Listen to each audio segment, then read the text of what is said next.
Hello everybody, welcome to my channel. ¿Cómo están? ¿Cómo les va? Nosotros muy contentos porque ya arriba está el video que grabamos con la profesora, la rectora de la Universidad Politécnica Territorial Andrés Eloy Blanco, la doctora Michelis Viva. Estuvo con nosotros, tuvimos una conversación súper interesante, hablamos de los pensos de estudio, del futuro de la universidad, hablamos de los salarios de los profesores, de personal empleado y obrero. Y bueno, nos quedó sumamente bueno. Espero que les guste, espero que dejen sus comentarios y bueno, se suscriban al canal. Muy agradecido con el equipo de comunicaciones de la universidad que siempre estuvo abierto a que este podcast lo pudiéramos grabar y bueno, sumamente agradecido con el equipo de la universidad de comunicaciones y con la profesora, por supuesto, Michelis Viva. Para la próxima semana tenemos un video súper interesante con nuestra nutricionista Ana Pérez, con quien hablamos sobre la nutrición industrial, sobre el menú que deberían tener los trabajadores dentro de la industria y sobre las actividades recreativas y las actividades, digamos, los ejercicios o las actividades extracurricular que deben tener todos los empleados y obreros de una industria. Entonces, bueno, nos quedó bastante chévere y las mujeres al poder en el podcast de seguridad. Nos vemos y disfruten. Hasta luego. Muy buenos días, sean todos bienvenidos a un capítulo más de su podcast favorito, el podcast de seguridad industrial. Gracias por acompañarme en esta aventura de conocer gente interesante, gente que aporta a la sociedad y gracias por compartir los videos y por suscribirse a mi canal. Hoy, hablando de personas interesantes y gente que aporta a la sociedad, estoy muy alegre porque tengo una invitada de lujo. Se trata de la rectora de la Universidad Politécnica Territorial Andrés Eloy Blanco, la profesora Michelis Viva, la rectora de nuestra querida universidad. Entonces, le agradezco muchísimo, profesora, ese tiempo que dedicó para nosotros y quería decirle que habla muy bien de usted, de esa apertura a los debates, esa apertura a escuchar a los egresados de la universidad que tanto nos interesa. Muchísimas gracias y bienvenido a nuestro podcast, doctora. Hola Alejandro, qué gusto. Bueno, después de varios intentos y de establecer comunicación por distintas vías, hoy estamos aquí y encantada de poder conversar contigo, nuestro egresado primero como técnico superior universitario y después, producto de esa transformación de nuestra casa de estudio en el marco de la misión Alma Mater, eres ingeniero en higiene y seguridad laboral. Así que bueno, encantada y bueno, atenta a tus preguntas. No, el honor es de nosotros y muchísimas gracias. Profesora, yo investigando un poquito de su vida para prepararme esta entrevista, vi algunas entrevistas de usted y tenemos algo en común, que estudiamos en el Liceo Mario Briceño Iragorri. Nos graduamos de allí hace bastante tiempo y también tiene un hijo que es karateca, entonces coincidimos en eso, que estudiamos en el mismo liceo y su hijo comparte la misma pasión que mía, que es el karate. Qué coincidencias. Sí, cuéntanos. Entonces egresados de ese liceo con tanta historia y tan reconocido en nuestro estado Lara y en Barquisimeto, porque son, liceos como Lisandro Alvarado, Villavicencio y el Mario Briceño Iragorri, referentes de la educación diversificada y ahora de la educación secundaria en nuestro estado. Y más encantada de que compartamos entonces la pasión por el deporte y por una disciplina de las artes marciales como es el Karate Do. Súper orgullosa de que, mi único hijo, Juan Diego, es selección del Estado Lara y selección nacional y ha representado a nuestro país, a Venezuela, a la patria, en distintos eventos deportivos, panamericanos, sudamericanos, centroamericanos, y eso me complace porque también somos una universidad con tradición en la formación en el entrenamiento deportivo, en la formación en los especialistas en la disciplina de deporte. Y yo creo que fue allí donde Juan Diego, o aquí, donde Juan Diego tuvo la oportunidad de vincularse desde chiquitico a las prácticas del deporte, en los campos de la universidad, en el gimnasio de la universidad y tenerle ese amor al deporte como igual lo tenemos nosotros aquí en nuestra casa de estudio. Qué interesante, profesora. Ahora cuéntenos un poquito esa historia. También me enteré que es del estado Mérida, entonces de los Andes, correcto. ¿Y cómo llegó de los Andes a Barquisimeto y a ocupar este cargo? Cuéntanos un poquito del background de su historia, por favor. Mi familia, y yo nací en San Cristóbal, en la bellísima ciudad de La Cordialidad, en el estado Táchira. De allí mis padres, dos trabajadores de la administración pública, y en este caso particular mi papá, en el año 83, se le presenta una oportunidad de trabajo aquí en Barquisimeto, y la familia toma la decisión entonces de trasladarnos. Siempre lo había dicho mi papá, que si en alguna oportunidad tenía que salir del estado Táchira, de su San Cristóbal querido, era para Barquisimeto, porque es una ciudad hermosa, un estado que cruza caminos, queda cerca del centro, del oriente, correcto, del occidente, y es una ciudad encantadora. Y bueno, yo estoy complacida de tener ya unos cuantos años viviendo aquí en Barquisimeto, de educarme aquí en Barquisimeto, mi primaria, mi secundaria, la universidad, y bueno, y ahora tener el honor de dirigir esta casa de estudios con tanta tradición educativa en nuestro estado Lara. Así es, profesora. Profesora, hablando de eso, queríamos conocer un poquito de cómo llega a ser profesora. Entiendo que usted es licenciada en politología. Entonces, ¿cómo una profesora de politología llega a ser profesora de nuestro tecnológico o de nuestra universidad? Sí, fíjate, Alejandro, yo estudié mi pregrado en la Universidad Fermín Toro, egreso como licenciada en Ciencias Políticas, mención Politología, y los primeros pasos a incursionar en una carrera profesional aquí en el Estado lo hago en FUDECO, en la Fundación para el Desarrollo de la Región Centro-Occidental. Allí tengo la oportunidad de hacer las pasantías y después quedarme desarrollando proyectos de planificación y de trabajo en FUDECO. Luego, la gobernación del estado Lara, la creación de una empresa de transporte como Metrobús, me dio la oportunidad en ese crecimiento de la empresa de transporte masivo de aquí del estado Lara de dirigir un programa de carácter educativo. Okay. Y fue una experiencia bien importante en mi vida, con Huellas en la Historia, o el programa educativo de Metrobús Lara. Ahí tengo entonces la oportunidad de dar los primeros pasos en el campo de la educación. ¿Por qué? Bueno, porque ingreso los días sábados al programa de profesionalización docente de la Universidad Pedagógica de acá de Barquisimeto, de tener contacto con quienes eran maestros en formación los fines de semana, y comienza entonces esa vinculación con la educación. Puedo decir que los estudiantes casi en su totalidad eran mayores que yo, los estudiantes del fin de semana. Sin embargo, se creó pues una relación de respeto, de cariño, y esa fue mi primera experiencia en la docencia, en este caso en la docencia universitaria. Experiencia que me gustó. En el año 2003, en el periódico de Barquisimeto, en el Informador, leo un llamado a concurso del entonces tecnológico Andrés G. Blanco. Bueno, preparé mis papeles, preparé mi currículo y presento entonces en el concurso de oposición de ese año. Quedo elegible y se me da la oportunidad entonces de llegar en el año 2003 a esta institución.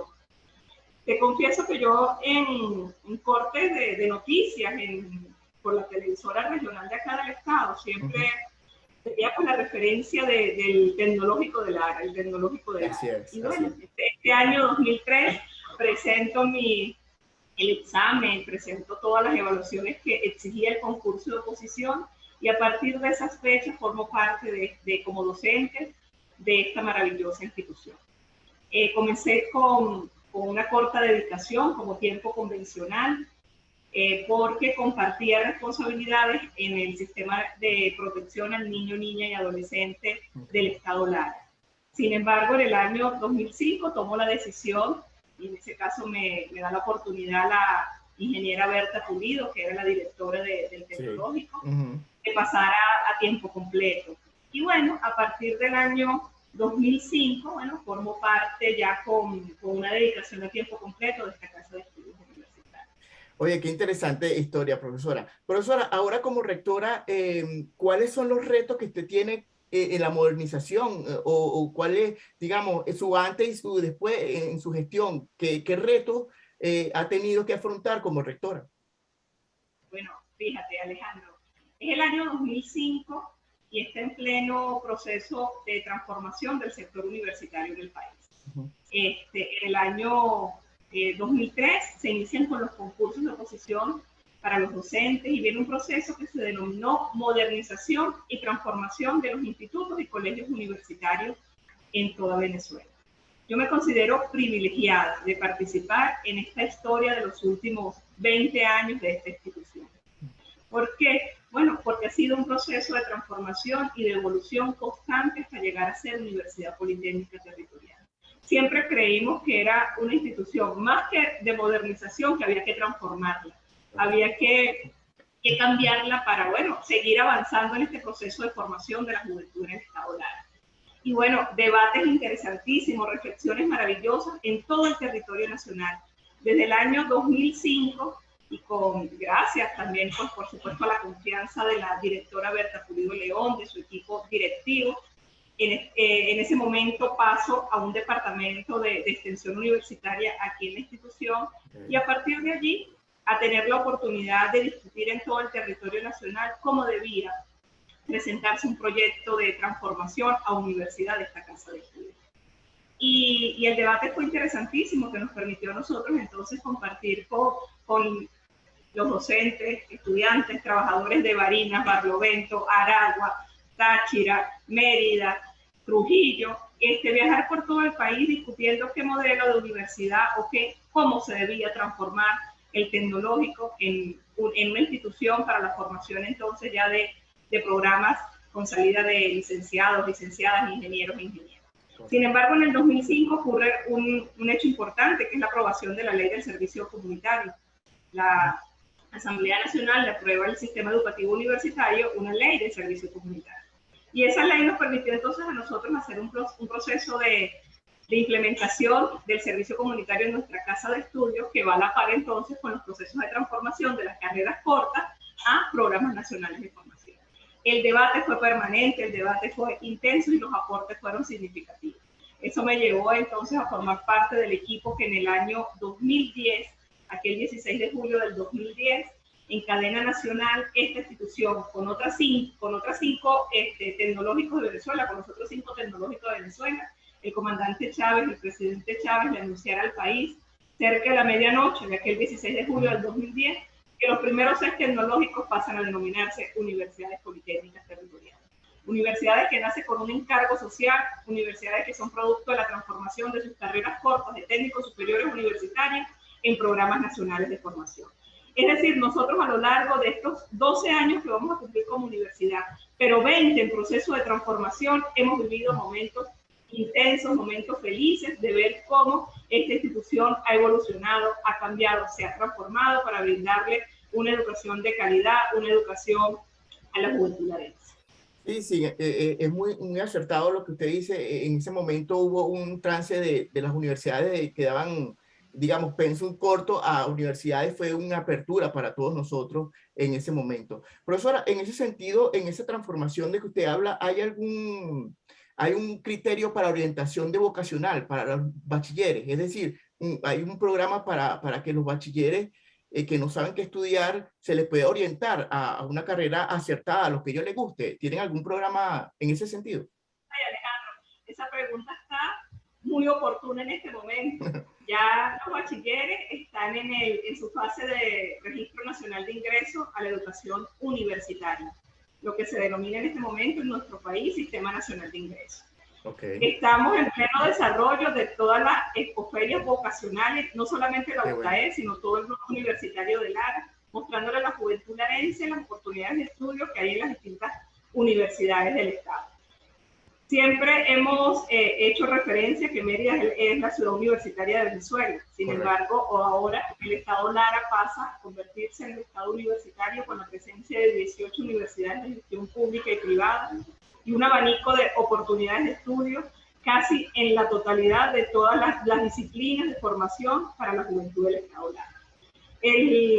La Dirección de Políticas Estudiantiles de nuestra casa de estudio en este momento está visitando los liceos, visitando los municipios, visitando las parroquias del Estado Lara, ofreciendo los 10 programas de formación que gestiona nuestra casa de estudio. Las ingenierías y las licenciaturas, en este caso en turismo, en administración, en contaduría, en ciencias de la información, en distribución y logística y en deporte. Y las ingenierías en higiene y seguridad laboral, en sistemas de calidad y ambiente, en informática y en agroalimentación. Es decir, estamos cumpliendo un despliegue en todos los liceos con los futuros bachilleres, tanto de quinto como de sexto año, para decirle que la Universidad Andrés Eloy Blanco le ofrece 10 programas de estudio y que son bienvenidas y bienvenidos a la universidad que lleva nombre de Google.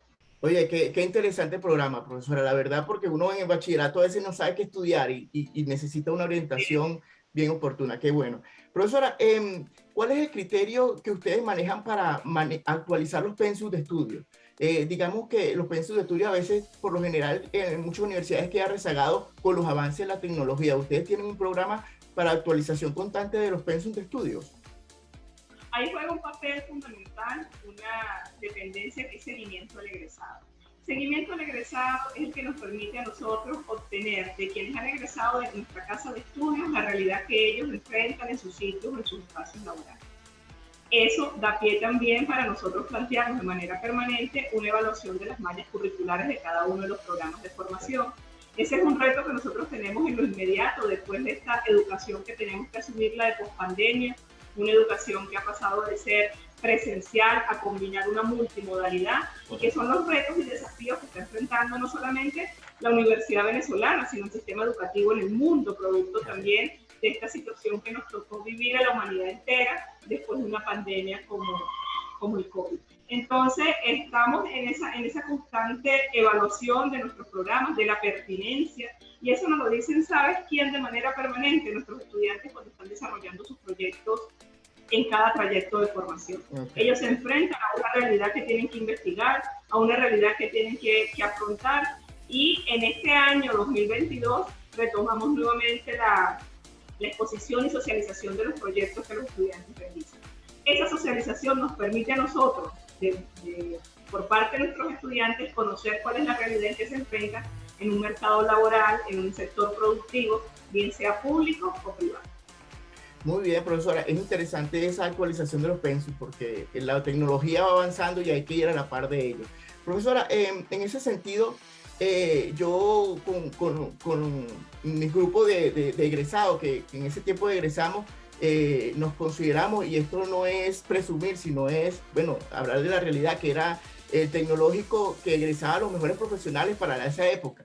Y coincidíamos que una de las cosas era la presión de los profesores, es decir, fin de semestre, había que presentar un examen, había que defender una tesis, había que trabajar todo el día, y uno pasaba casi una semana desde las 7 de la noche, en mi caso, y de mi compañero, de las 7 de la noche hasta las 11 de la noche, almorzábamos en la universidad, nos íbamos a la biblioteca a hacer nuestras actividades. Y creemos y coincidimos que ese tipo de presión, ese tipo de severidad, digámoslo así, de parte de los profesores en ese tiempo nos formó, y fue la clave para luego llegar a las empresas y, bueno, y priorizar tus actividades, administrar tu tiempo de manera efectiva. ¿Usted considera que esa forma de educación que nosotros recibimos es la más oportuna ahorita también para la generación de relevo? Bueno, en este momento se combina una multimodalidad, Alejandro. Esa es la realidad a la que estamos enfrentando. Si me lo preguntas desde el punto de vista en lo personal, ¿qué opina Michelle y Viva? Bueno, la educación presencial es la que nos permite tener ese contacto, tener de cerca a nuestros estudiantes. Sin embargo, la dinámica del mundo en estos momentos nos permite afirmar que podemos combinar las modalidades de estudio. Okay. Una educación presencial, combinarla también con el apoyo de la educación mediada por las tecnologías de la información y la comunicación. Y eso es lo que estamos nosotros procurando desde la universidad, hacer esa combinación de una semipresencialidad del estudiante, okay. Bueno, porque también privan otros elementos de movilización, de traslado, de compromiso, y es una oportunidad también de garantizar el derecho a la educación a nuestros estudiantes, que ellos puedan combinar esa modalidad de estudio. Tenemos el complejo educativo virtual, hemos hecho unos esfuerzos extraordinarios y un reconocimiento a todo el equipo académico de educación media por la FI, porque han sido 2 años de aprendizaje y de experiencia que nos ha permitido en este momento, bueno, tener profesores que estén en el diseño de aulas virtuales de 4ª generación y tener la posibilidad que desde ese complejo educativo sea lo más cercano a que el estudiante se sienta cerca y en contacto permanente con su docente, con su profesor, con su facilitador de las unidades curriculares. Interesante, profesora, porque el mundo no estaba preparado para esto y bueno, hay que adaptarse a los requerimientos del mundo moderno. Profesora, en ese sentido también, conversando con mis compañeros egresados, coincidíamos un punto sumamente importante, que eran las prácticas universitarias en las empresas. Era un punto, para nuestro criterio, sumamente clave bueno, para ver el terreno en sí, a lo que nos íbamos a enfrentar. Y nuestras prácticas profesionales en las empresas eran excelentes y nos hacían ver un antes y un después de la universidad. ¿Ustedes consideran que este es el mismo criterio importante para la formación de los bachilleres, digamos? Claro, Alejandro, pero es que desde que asumimos nosotros los programas nacionales de formación, un currículo con los ejes formativos, que es el eje epistemológico, el eje sociocrítico, el eje ambiental, el eje estético-lúdico y el eje proyecto, da una garantía de que las funciones que tiene la universidad de formación, investigación y vinculación con la comunidad se complementen a través de una malla curricular de los programas nacionales de formación. El estudiante, en el mismo momento que llega a la universidad, tiene que desarrollar un proyecto de investigación, un proyecto de integración desde el primer trayecto. Y eso es lo que le permite al estudiante pues, tener esa práctica en el sitio laboral, en el sitio comunal, en el sitio que ellos establezcan para desarrollar la línea de investigación en la que va asociada cada proyecto. No lo vemos como la práctica profesional de 6 semestres en una empresa, lo vemos como una práctica permanente del aprender haciendo y de poder combinar la teoría con la práctica en el sitio y en el lugar que ellos escojan o seleccionen para hacer su proyecto de investigación. Hay la oportunidad que tiene el estudiante. Te hablo de tu programa de formación y que está en el proyecto 1, hace investigación sobre riesgos en el primer proyecto. Correcto. Y en riesgos de cualquiera a la que se somete la sociedad, la población o la comunidad donde él está desarrollando su proyecto. Luego va y hace las inspecciones de riesgo. Luego continúa su tercer trayecto hasta llegar al cuarto, que ya son proyectos de prototipo vinculados entonces a la protección de la salud y el trabajo de nuestros trabajadores y trabajadoras, y donde el ingeniero, higiene y seguridad laboral, pues juega un papel y un rol fundamental. Entonces, es eso. Se trata de esa evaluación permanente de los programas y de los proyectos que desarrollan nuestros estudiantes para vincularlo a la solución de problemas reales, de problemas existentes, y que ellos tengan la oportunidad de formar parte de la solución de los mismos. Interesante, profesora. Profesora, coincidimos que para también con mis compañeros, perdone, pero tenía que ser, digamos, como un feedback con mis compañeros para tener un criterio. Y también coincidimos que para tener la mejor universidad, estamos claros que necesitamos buenos profesores. Y para tener buenos profesores, excelentes profesores, bueno, también hay que tener un buen salario, digamos, un buen beneficio, no solamente para los profesores, sino para los empleados y obreros de nuestra universidad. La empresa en ese sentido, ¿qué aporte hace o actualización de salarios y beneficios para el personal docente y administrativo? ¿Tiene algún programa de actualización o en qué se basa para actualizar ese punto importante? Como Universidad de Gestión Pública, nosotros somos una universidad que depende del Estado venezolano. Mejor que nadie debes conocer la situación de medidas coercitivas, medidas de un asedio que se ha visto sometido, que nos hemos visto sometidos nosotros como país, y que lamentablemente pues, ha tenido una incidencia en la reivindicación del salario de los trabajadores, no solamente de los docentes universitarios, sino de toda la administración pública en Venezuela. Bueno, hemos tenido en los últimos días, hace corto plazo, bueno, la reivindicación del tema salarial, eso sigue en permanente agenda para tener, como ha sido históricamente, unos docentes con beneficios y con una atención salarial adecuada para brindar la formación que necesitan los niños, las niñas, los adolescentes y la juventud de esta parte. Interesante, porque es un tema importante los profesores que se mantengan felices, ¿no? Para poder impartir su clase y formar a esa generación de relevo. Yo quiero en este espacio, Alejandro, que me lo permita, pues reivindicar y el reconocimiento a todos los docentes de esta casa de estudios universitarios. Inclusive desde antes de la pandemia, a 2 años de educación en pandemia, desde educación desde la casa, desde educación desde el campus virtual de la universidad, los docentes han mantenido su compromiso de atención a los estudiantes. Nosotros en este caso no hemos paralizado ninguno de los procesos académicos. Hemos tenido la posibilidad de 3 ingresos, la inscripción de 3 ingresos bajo en tiempos de pandemia.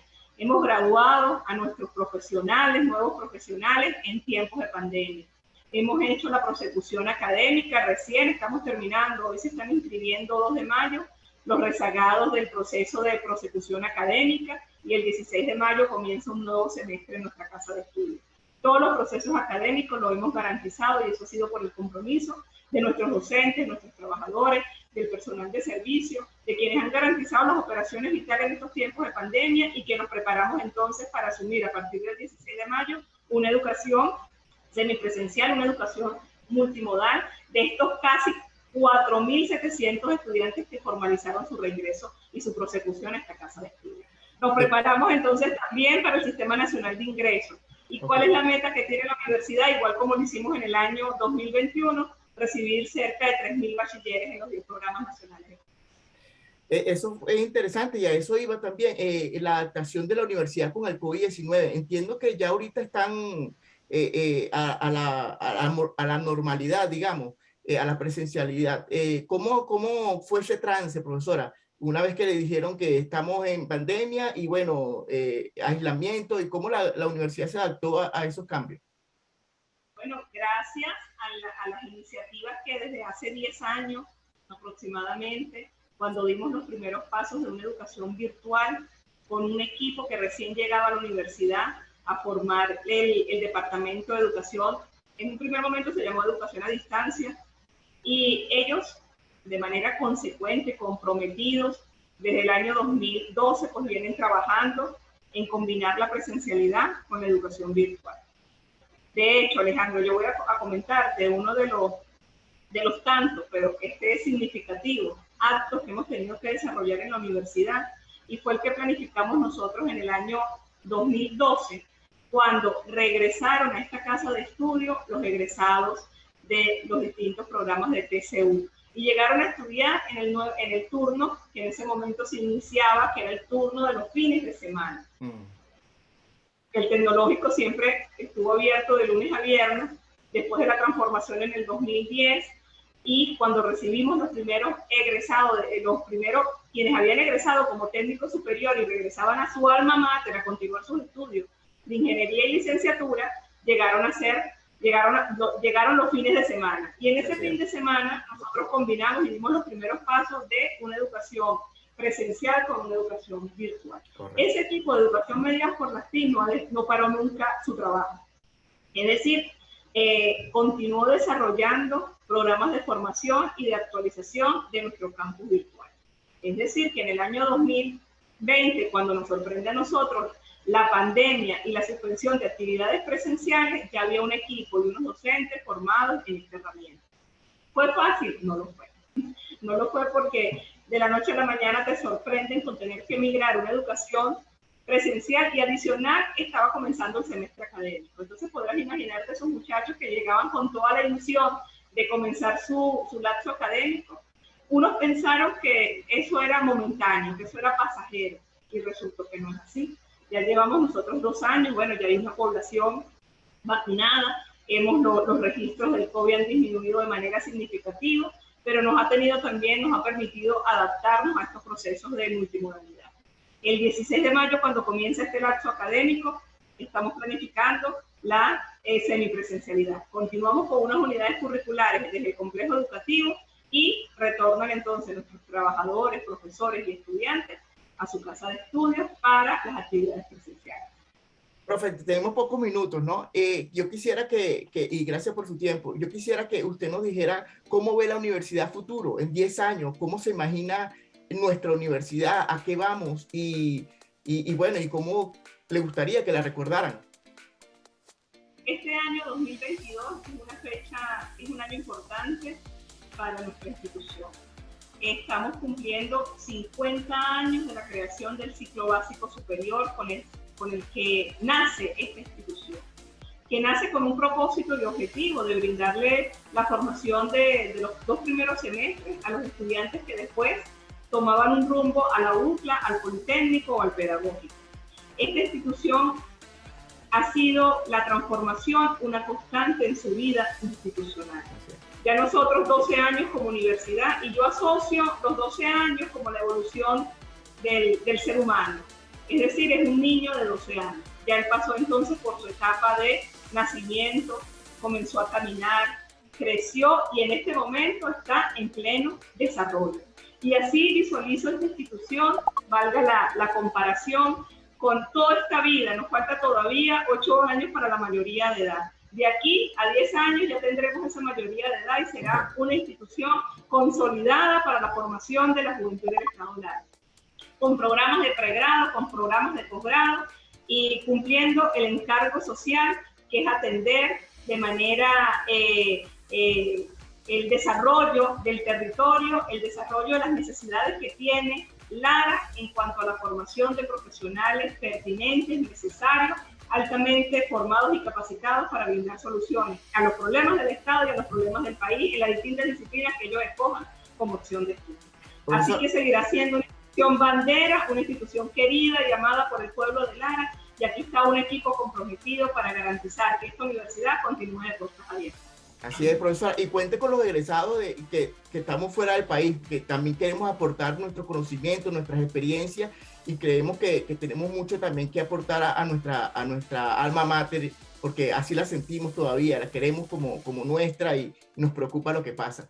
Profesora, ya para terminar, quería que le diera un mensaje final a la juventud y también quería hacerle una pregunta. ¿Cómo usted maneja digamos, las situaciones de crisis? Yo recuerdo que cuando estábamos en la universidad, bueno, muchas veces interpelábamos a los profesores, a los rectores, y bueno, y la rebeldía natural del joven, bueno, a veces hacíamos cosas no oportunas. ¿Usted ha tenido esa oportunidad y cómo ha enfrentado las crisis digamos, de rebeldía de los muchachos?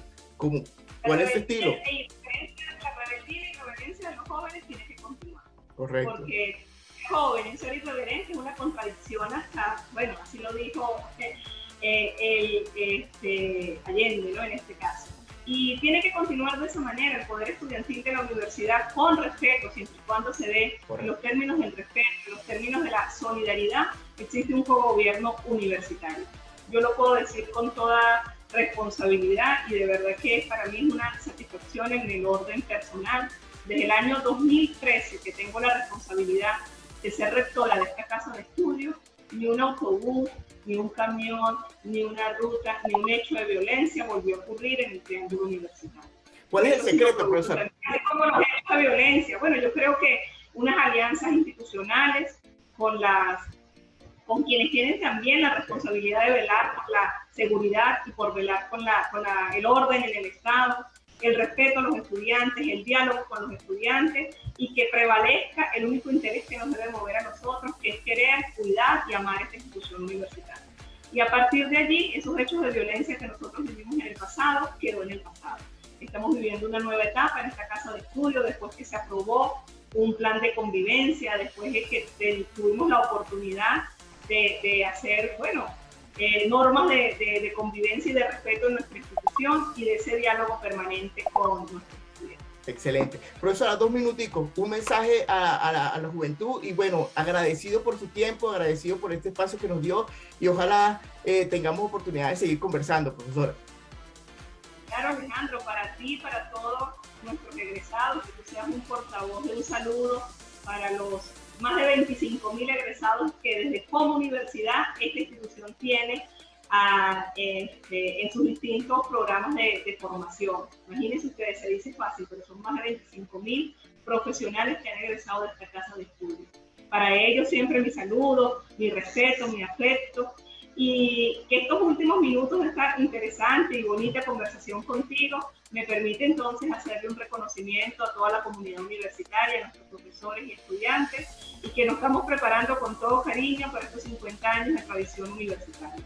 Seguimos siendo una institución de referencia en el Estado Lara, seguimos creciendo como institución universitaria, tenemos ahora un núcleo en el municipio de Morán, tenemos un núcleo en el municipio de Jiménez y tenemos un núcleo en el municipio Crespo. Esta universidad sigue creciendo para ser la universidad del territorio, la universidad querida por Lara y la universidad que le brinda oportunidades de estudio a los jóvenes larenses y que lleva por nombre Andrés Eloy Blanco, la universidad con nombre de poeta. Gracias, Alejandro. Gracias a usted, profesora, a nuestros amigos que, bueno, que dejen sus comentarios y que se suscriban a nuestro canal.